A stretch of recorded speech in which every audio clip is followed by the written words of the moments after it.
Halo semuanya, Halo. Halo. Halo. selamat datang di PUKes, ruang ngobrol yang akan membahas isu-isu yang penting dengan sudut pandang yang segar, tajam, dan mendalam. Perkenalkan, saya Hendrawan sebagai moderator untuk memandu acara PUKes hari ini.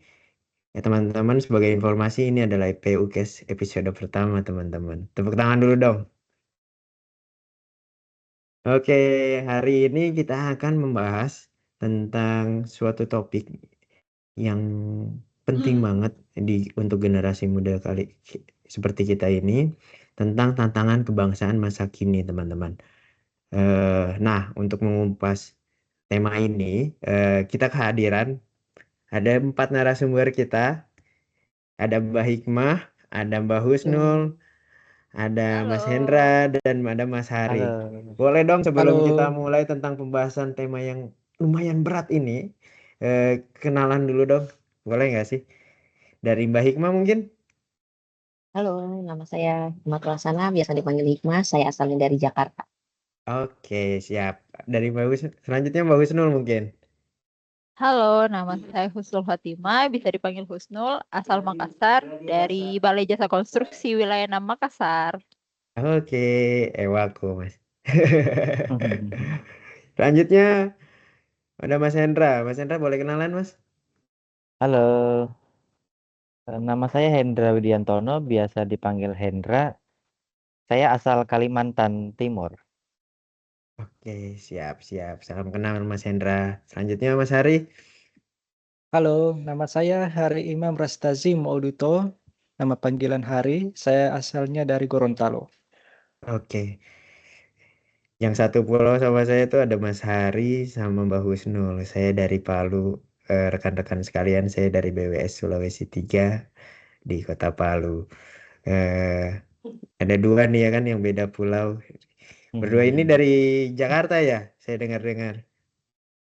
Iya, Ya, penempatan di betul. Jakarta. Penempatan di Jakarta. Oke, nanti kalau kita main-main, Mbak, Mbak Husnul, Mas Hari, kalau kita ke pusat kita datangin Mbak Hikmah sama Mas Hendra. Oke. Oh, Iya, Ya, siap boleh, boleh. dijamu dengan Diajak baik ya. muter-muter ya, Mbak, di kantor PP aman. Pusat nantinya. Siap. Oke, kita lanjut aja. Di pertanyaan pertama, kita akan membahas tentang tantangan kebangsaan masa kini. Pertanyaan pertama yang saya miliki adalah, apa sih makna kebangsaan di era sekarang menurut teman-teman? Saya akan coba bertanya ke Mbak Hikmah dan Mas Hari. Silakan, mungkin mau dimulai dari siapa dulu? Dari Mas Hari mungkin. Dari, Oke, ya, Mas Hari. oke, boleh, boleh. Baik. Jadi, makna kebangsaan di era sekarang itu ada beberapa cakupannya, yaitu semangat persatuan, identitas bersama, dan komitmen terhadap nilai-nilai luhur bangsa dalam konteks globalisasi dan kemajuan teknologi ya.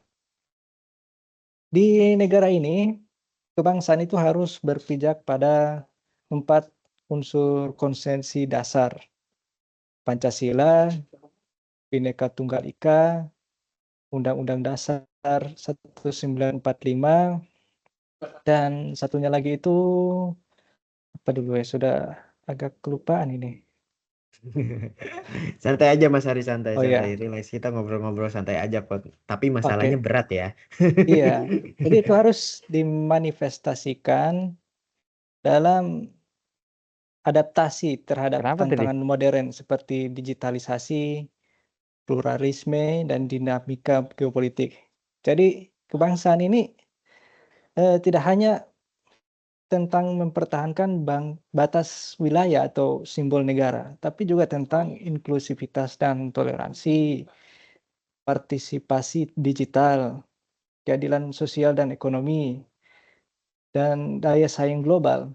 Jadi di era global ini kebangsaan juga berarti menjaga kedaulatan digital dan budaya dari pengaruh asing yang dapat mengikis identitas lokal.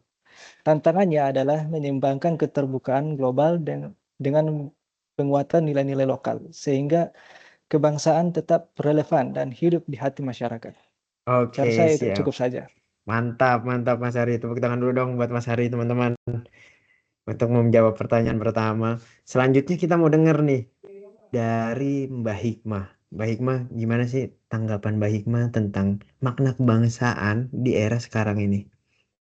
Ya, baik kalau dari saya makna kebangsaan itu sendiri diambil dari arti kata kebangsaan yaitu rasa memiliki dan kesadaran diri sebagai anggota suatu bangsa.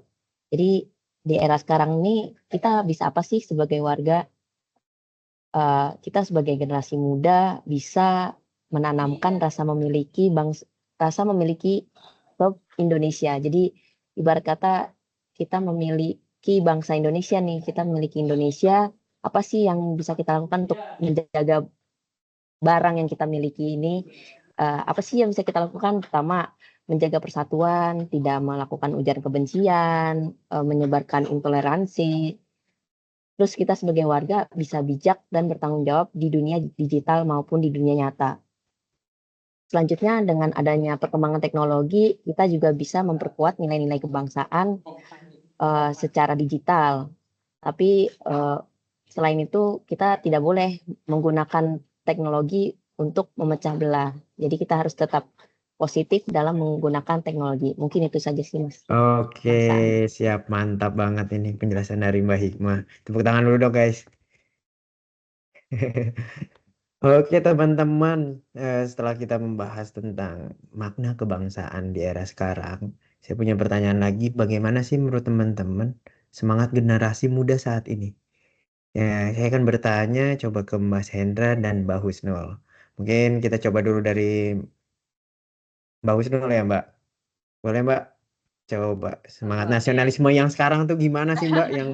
Yang Mbak tahu gitu, yang Mbak rasakan gitu. Jadi menurut saya buat anak muda hari ini cinta tanah air itu bukan cuma soal aksi tapi lebih ke apa ya? Jadi eh, anak-anak muda sekarang itu sudah lebih kreatif dalam menunjukkan rasa nasionalismenya. Ada yang menjadi konten kreator edukatif, ada yang aktif di komunitas sosial, membantu warga sekitar, membuat konten-konten anti hoax, yang toleransi, peduli lingkungan, dan apa ya, nasionalisme sekarang itu jauh lebih cair, gak kaku, dan bisa diekspresikan lewat banyak cara. Contohnya nih, mungkin kita semua tahu ya, konten edukatif salah satunya Clash of Champions. Dari sini tuh kita bisa lihat bahwa anak-anak muda Indonesia saat ini itu banyak anak-anak muda yang berprestasi baik di luar negeri maupun di dalam negeri itu sendiri. Jadi menurut saya rasa nasionalisme, bentuk pengaplikasian rasa nasionalisme anak muda sekarang memang bukan perjuangan seperti para pahlawan kita, tapi lebih ke gerak aksi yang lebih kreatif dan nyata. Mungkin itu, Mas. Oke, tepuk tangan dulu dong buat Mbak Husnul. Mantap banget ini. Selalu semangat ya Mbak Husnul. Tadi Harus saya dengar-dengar tadi masalah COC, Clash of Clans. Ini Mbak Husnul. Kalau saya dengar COC itu saya udah minder duluan Mbak Husnul. Saya hitung angka itu susah masuk Mbak Husnul. Tapi saya mudah banget kalau ngitung uang. Wah, sama kita, Mas. Sama ini Mas sama. Oh ternyata sama tuh. Iya, Semua saya sendirian Mas narasumber Hendra, di tenang sini aja. jagung ngitung Bisa juara uang satu berarti aku kan kalau ya. itu. Kalau ngitung akar, pangkat gitu kayaknya udah pusing kali ya. Kita udah gugur duluan gitu kan. Siap. Lanjut nih. Eh, lanjut ke Mas Hendra. Bagaimana sih tanggapan tentang Mas Hendra tentang nasionalisme generasi muda saat ini, Mas Hendra? Oke. Menurut saya sih semangat nasionalisme generasi muda saat ini bersifat dinamis ya dan beragam gitu. Meski nggak selalu ditunjukkan lewat cara yang konvensional seperti upacara atau pidato kebangsaan gitu. Banyak sekarang anak muda itu yang mengekspresikannya lewat aksi nyata dan kepedulian sosial gitu. Kayak yang kita lihat di sosial media tuh ada tim grup dari Pandawara. Pada tahu kan ya? Tahu Grup Tahu. Pandawara ya. Tahu tahu Nah, dong. dari situ kita tahu bahwa eh, bentuk nasionalisme modern generasi muda itu dia tuh aktif di isu sosial dan lingkungan gitu. Kayak seperti kampanye bersih-bersih dan kegiatan lainnya gitu. Nah, mungkin dari situ eh, generasi muda kita tuh tetap punya semangat nasionalisme gitu.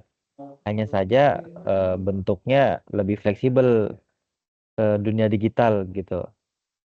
Yang penting membimbing kita agar tetap berpijak pada nilai-nilai kebangsaan kayak gitu sih. Oke, siap, siap, siap, siap, siap. Saya setuju banget sih, Pandawara itu adalah salah satu wujud nasionalisme generasi muda saat ini. Tapi Mas, saya sebenarnya agak miris ya sebenarnya dengan masyarakat sekarang ini, dengan hadirnya Pandawara, malah kalau misalnya ada kali ataupun sungai yang kotor, mereka tidak mau membersihkan kali ataupun sungai yang kotor itu, Mas. Nungguin Pandawara ya.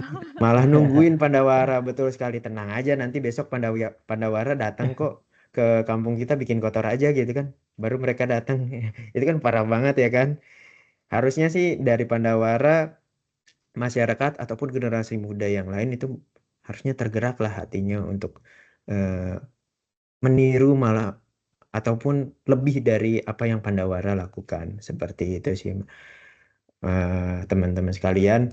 Selanjutnya nih, eh, kita kan di era globalisasi teman-teman. Pengaruh sosial media itu sangat kencang banget ataupun sangat kita rasakan sekali. Tiap hari, tiap walaupun bahkan tiap menit ataupun tiap detik pasti kita pegang handphone kan gadget. Apa sih? Apa sih yang kita buka di gadget kita? Yang paling pertama pasti yang sering dibuka kalau misalnya dilihat nih. Kalau ada statistiknya, aplikasi yang sering kita buka di handphone itu pasti media sosial. Entah Media Instagram, sosial. Ya, betul. TikTok gitu kan. Itu pasti kan. Pasti yang paling sering Iya. kita buka kan. Jarang banget kan teman-teman buka kamus digital mungkin. Ya, Tentu tidak. Tahuan deh. saya sering, Mas. Oh iya betul. Oh iya, Saya Kalau sering pinter ya Mas baca-baca Hari. komik bahasa Inggris. Kalau ada kata-kata yang nggak mengerti aja, langsung buka kamus. iya. Nah, Nah, itu salah satu ya. Mantap, kalau mantap. generasi muda kayak Mas Hari semua, wah pintar semua kita bahasa Inggris, Mas. Siap. Mengenai hal sosial media, bagaimana sih menurut teman-teman? Khususnya saya mau bertanya nih ke Mas Hendra dan Mas Hari, bagaimana pengaruh media sosial terhadap persatuan dan perpecahan bangsa ini? Hmm. Karena kan itu kan adalah dua sisi yang beda ya, Mas. Ada Iya. persatuan dan ada perpecahan. Bisa jadi nih kalau menurut saya pribadi, ini tuh bisa jadi perpecahan, bisa jadi persatuan dengan sosial media. Oke. Mungkin kita coba dari Mas Hari dulu. Boleh, Mas? Bagaimana pendapat Mas Hari? Baik. Jadi media sosial ini punya pengaruh yang ganda terhadap persatuan dan perpecahan bangsa. Ya, jadi seperti pisau bermata dua, bisa digunakan untuk hal yang positif, bisa digunakan untuk hal yang negatif. Jadi di satu sisi media sosial dapat memperkuat kesatuan, dan di sisi lain dapat memfasilitasi perpecahan bangsa. Nah, salah satu contohnya dalam hal positif itu bisa digunakan untuk memfasilitasi komunikasi lintas wilayah, menyebarkan nilai-nilai kebangsaan, sosialisasi tentang program-program pemerintah. Nah, tapi di sisi lain, sisi negatifnya juga tidak kalah besar. Ya, jadi media sosial ini bisa digunakan untuk penyebaran hoax, dan ini adalah masalah terbesar dalam dunia maya.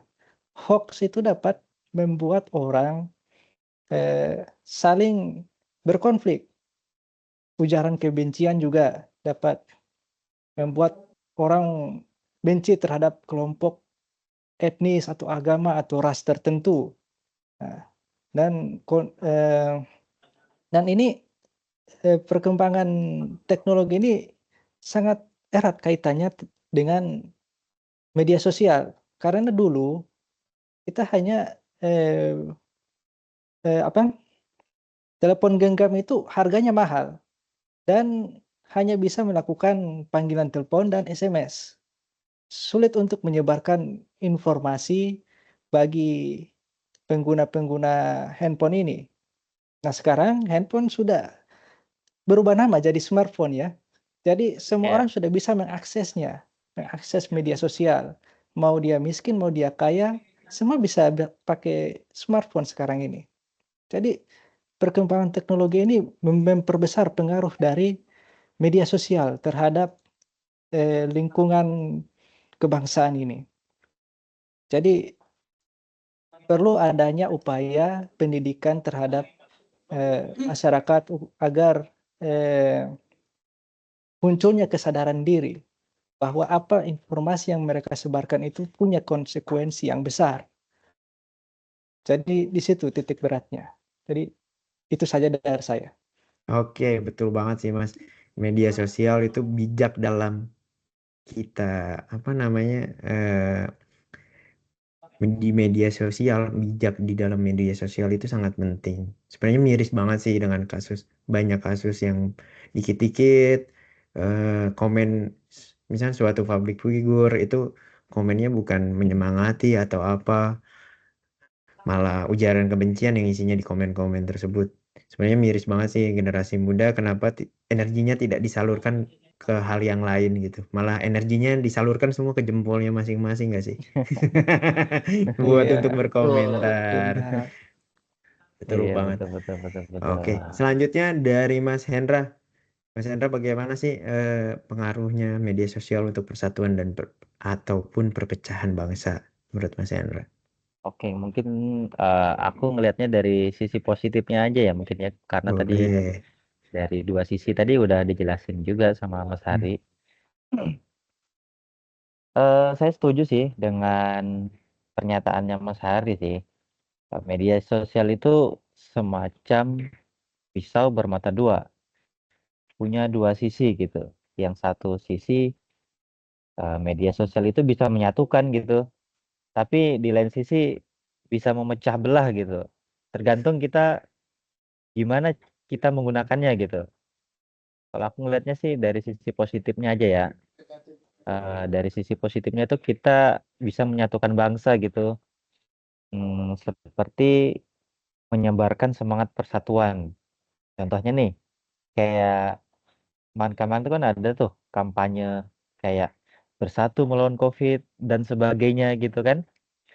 Apalagi mendekati hari kemerdekaan ini, sosial media jadi sarana yang bagus nih bagi kita, buat anak-anak muda juga untuk memeriahkan hari kemerdekaan kita gitu. Jadi viral gitu, apalagi yang kemarin ada viral itu yang ada gerakan kayak gini tuh apa tuh? Pacu jalur ya? Iya, betul Pacu Mas. jalur. Betul, Aura Nah, Farming. Aura farming, aura ya, farming. Nah, itu ya, dari situ kan kita bisa melihat tuh eh, gimana cara kerjasamanya dia gitu kan, membantu apa me- mempersatukan tim dayung supaya bisa menang ajang perlombaan gitu. Dari situ kita lihat sisi positifnya media, eh, tren itu jadi viral gitu kan, sampai ke luar negeri gitu. Itu cukup bermanfaat juga bagi kita gitu. Mungkin itu aja sih menurut saya. Oke, oke. Makasih Mas Hendra. Tepuk tangan dulu dong buat Mas Hendra dan Mas Hari, teman-teman. Ini Mas Hendra, saya juga setuju dengan Aura Farming ini. Ternyata banyak positifnya. Kita jadi udah sampai ke luar negeri loh Mas. Sampai apa MotoGP aja, Marc Marquez aja apa selebrasinya pakai Aura Farming. Negara negara luar itu sekarang lagi melihat Aura Farming itu apa sih gitu. Oh, ternyata punyanya Indonesia gitu kan. Dan itu kan di dalamnya kan, Betul, jadi orang tahu oh semangat gotong royong kita saat mendayung dan lain sebagainya untuk memenangkan betul. suatu perlombaan Filosofinya ataupun dapet suatu gitu. tujuan. Itu ya. itu pasti sih orang-orang di luar sana pasti mencari tahu dan merasakan gitu, paham aura farming itu apa.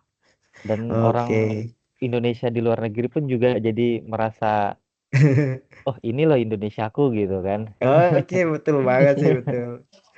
Betul, betul, betul, betul.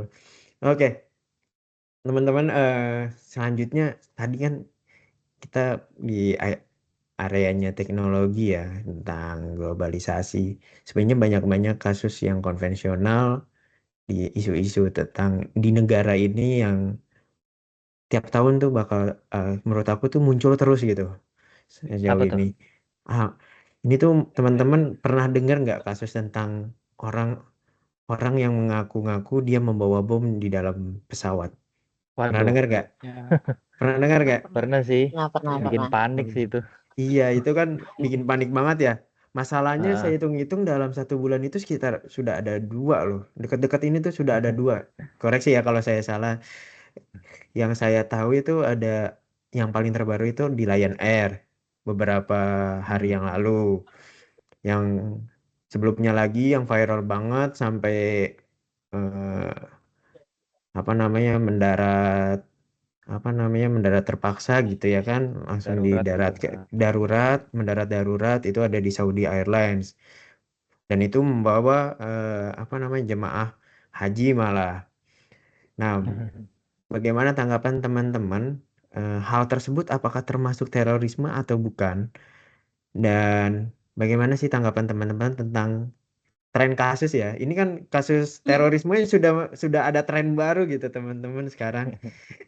Gitu kan, bagaimana tanggapan teman-teman? Saya akan coba tanya ke Mbak Husnul dan Mbak Hikmah. Mungkin dari Mbak Husnul dulu, Mbak.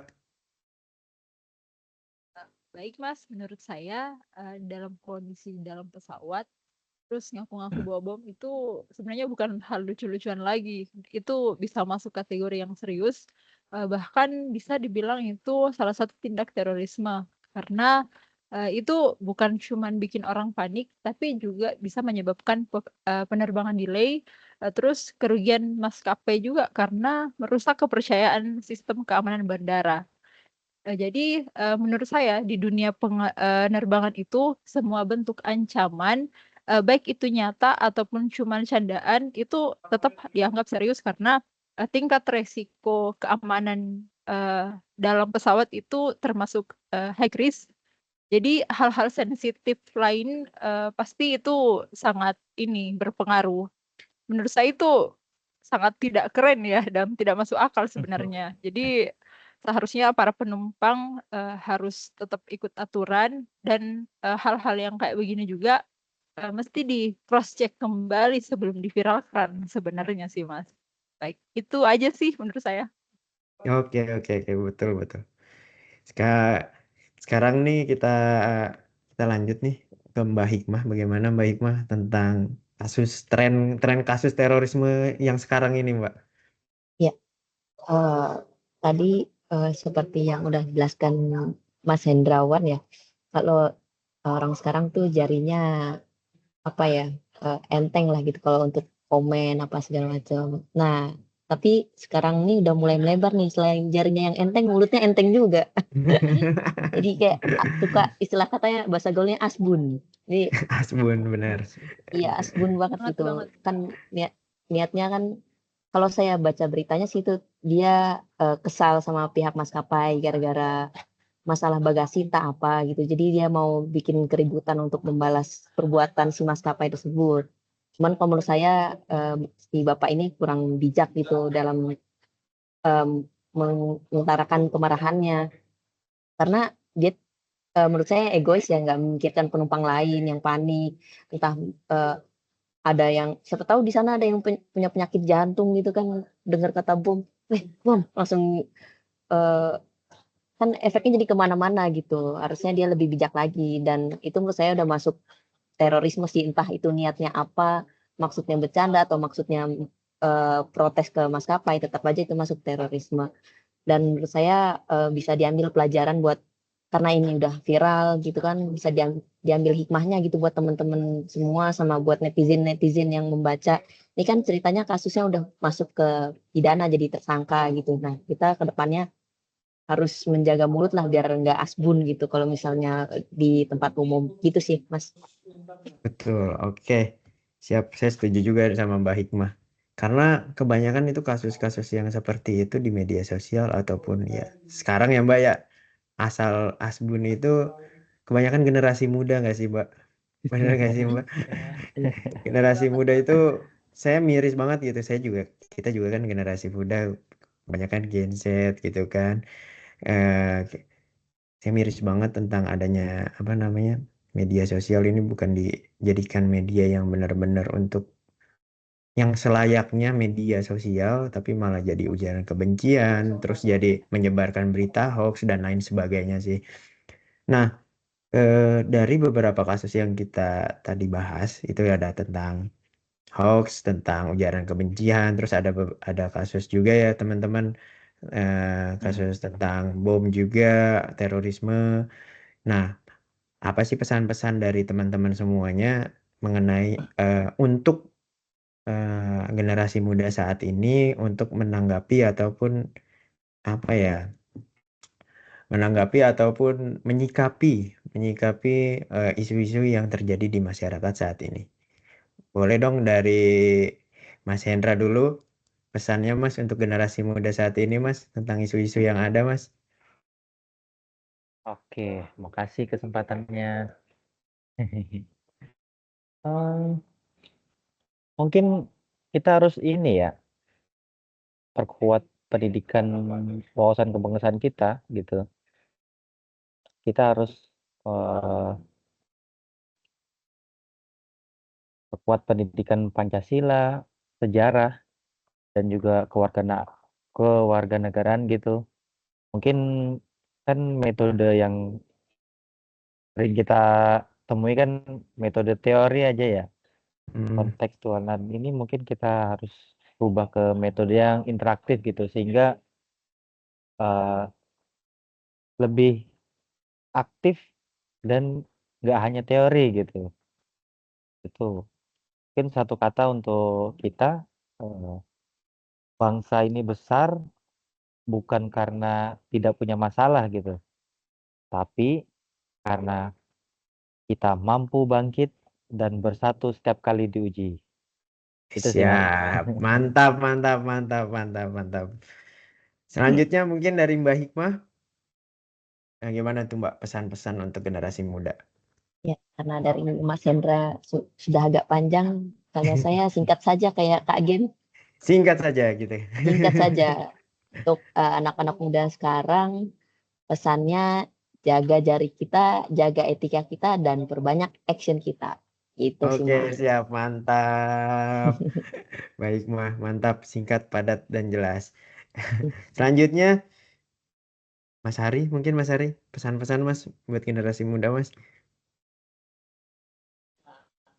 Baik. Jadi pesan saya buat generasi muda Indonesia,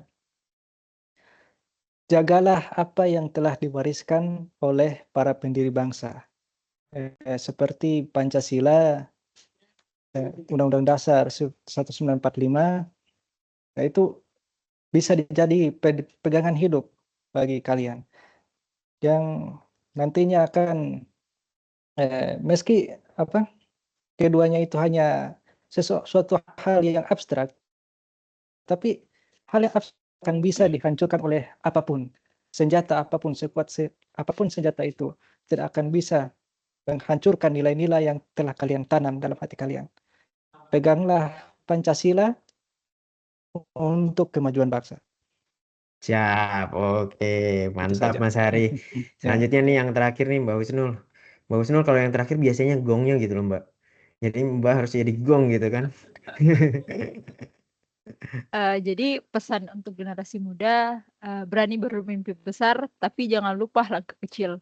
Berani berbeda, tetapi tetap satu. Berpikir kritis, tapi tetap santun. Kalian bukan sekedar penerus bangsa, kalian adalah penggeraknya. Oke, Oke. mantap. Tepuk tangan buat kita semua teman-teman. Oke. Setelah ngobrol-ngobrol panjang lebar nih bersama para narasumber kita, ada Mbak Hikmah, Mbak Husnul, dan Mas Hendra, dan Mas Hari. Eh, Pesan yang bisa saya ambil, kita jadi sadar bahwa untuk menjaga Indonesia hari ini bukan sekedar soal mempertahankan wilayah ataupun simbol negara aja. Sepakat ya teman-teman? Makan. Tapi soal mempertahankan nilai-nilai Sepakat. kebangsaan dalam kehidupan sehari-hari kita. Tapi dari semua tantangan yang tadi kita bahas, satu hal yang nggak boleh hilang dari kita adalah kesadaran bahwa kita semua adalah bagian dari Indonesia. Bahwa setiap langkah, pilihan, dan tindakan kita, apakah itu di dunia nyata maupun di dunia digital, punya pengaruh terhadap wajah bangsa ini di mata kita sendiri ataupun di mata dunia luar ataupun negara luar. Menjaga Indonesia hari ini bisa dimulai dari memilih informasi yang bijak, menolak narasi kebencian, menghargai perbedaan, peduli dengan sesama, dan yang tadi yang dibahas sama Mas Hendra, gotong royong dari tim Pandawara itu mungkin bisa kita implementasikan dalam kehidupan sehari-hari. Terima kasih sudah dengerin podcast episode pertama ini. Jangan lupa cinta tanah air itu bukan sekedar slogan, tapi aksi nyata yang terus kita wujudkan. Sampai ketemu di episode selanjutnya. Tetap semangat, tetap waras, dan tetap Indonesia. Salam kebangsaan. Terima kasih teman-teman. Terima kasih. Kasih. Terima kasih. Terima kasih.